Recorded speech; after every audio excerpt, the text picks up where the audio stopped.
Probability. Probability in its easiest form means what are my odds of success? Okay? Every decision you got to think about your odds. You're not Superman. You got to look at everything from the realistic point of view. And success in anything always means beating the odds. The things that you want are never going to be easy, because if they were easy, everyone would have them. Everyone would have a lot of girls and a lot of money, and all the things that we want and that we're competing for are not easy. So you're always beating the odds you're always trying to beat the odds. And the bigger the goal, the more outlandish the goal, the greater the odds are going to be. So let's take a look at business, starting a business, okay? Average failure rate for a business is 90%. That means you got a 1 in 10 shot of success. We're just talking about law of large numbers right now. We're not factoring in capability. We'll do that in the next section. But what I want to dial into, and this is, you got to dial into everything on your decisions, is let's break it down based on type of business, okay? The type of business with the highest failure rate next to starting an airline is owning a restaurant. I would put the failure rate at owning a restaurant instead of 90% at 99%.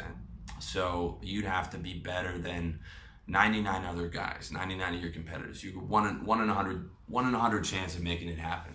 And you can see just from the type of industry that it's 10 times more difficult to succeed now in owning a restaurant, because you've got overhead and you've got employees and you've got a huge investment cost, and you need to have the right location, and people are very finicky about where they go, and if you don't knock it out of the park within the first 6 months, it's going to be tough to get people in the door, and all kinds of things. That is a big crapshoot, is owning a restaurant. So your odds of success go way down in that particular business. And it doesn't mean that even if you are successful, it doesn't mean that you'd be making more money in that particular business than you would in another business. So let's take another business where your odds of success are much better. And you guys hear me talk a lot about starting a service business. A service business means selling real estate or insurance or programming or web design.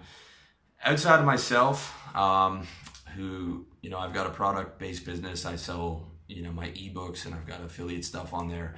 Every guy I know who has a successful business is running a service business. I have not met anyone who's making 6 figures doing a product business, and I live in what is supposedly the digital nomad capital of the world, Chiang Mai, and all the guys I know who are making money out here, with the exception of me, are running a service business, and 3 of them are making 6 figures.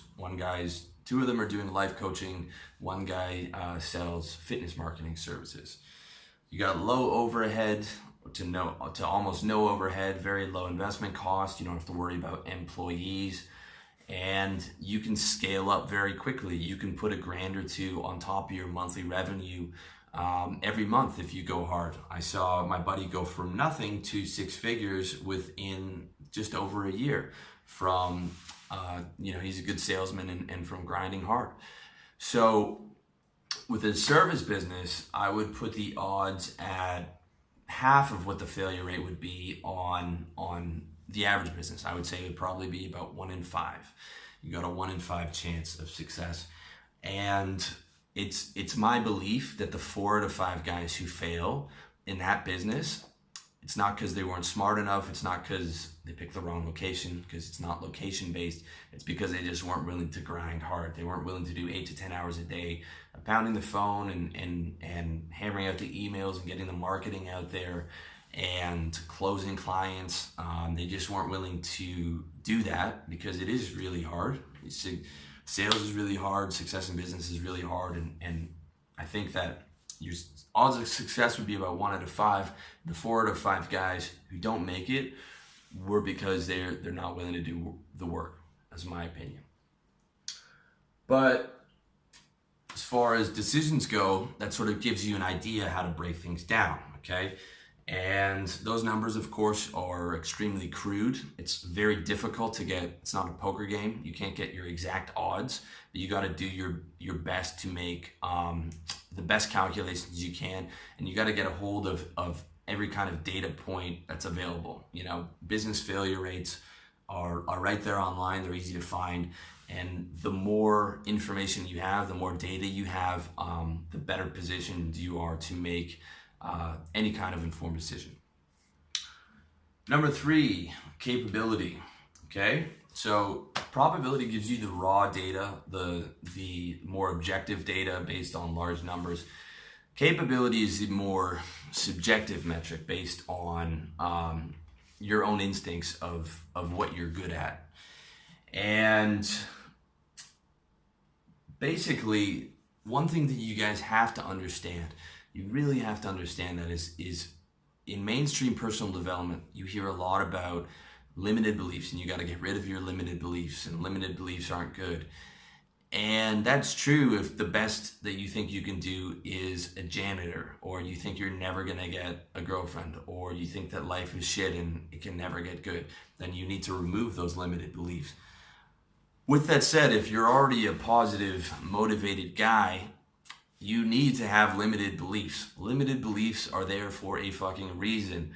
If you didn't have limited beliefs and you thought you could fly, you would end up as a stain on the fucking sidewalk, okay? You are not gonna play in the NBA unless you're 16 and you're 6'7" and you are crushing it and you're one of the best high school players in America. You're not gonna play in the NBA. And chances are, guys, you're not going to be a billionaire. You got to have that Mark Zuckerberg IQ and connections and this, that, and the other. You got to aim in the ballpark of reality, okay?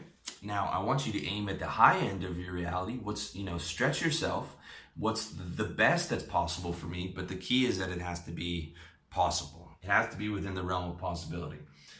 And I'm talking from experience here, guys. I really am. And unlimited beliefs cost me a ton of time and money. I used to think that I was Superman and I could do anything, and that I didn't have to think things through that clear. I would just power through and I would just make it happen and it's gonna be great, you know? And life taught me otherwise. Life is the best teacher. It wasn't until I evolved from a deluded optimist to a pragmatic optimist that I got my life together, and I started hitting all my goals, and I started becoming more successful in all areas because I was aiming for what was within my capabilities. I aimed for the high end of my capabilities, and sometimes I've smashed through my expectations, but the key is I'm aiming within my capabilities, and I'm catering to my strengths, and I'm removing things where I'm weak in. And that's incredibly important, you know, to maximize your chances of beating the odds in this game we call life. You want to cater to your strengths, and you want to pursue things where you have an unfair competitive advantage. If you're going to devote yourself to something like starting a business, you need to be in a business where you have an unfair advantage, where you have a natural talent, where you're naturally better than other people, where you have naturally higher capabilities. Otherwise, you're going into it with one hand tied behind your back, okay? It's like programming.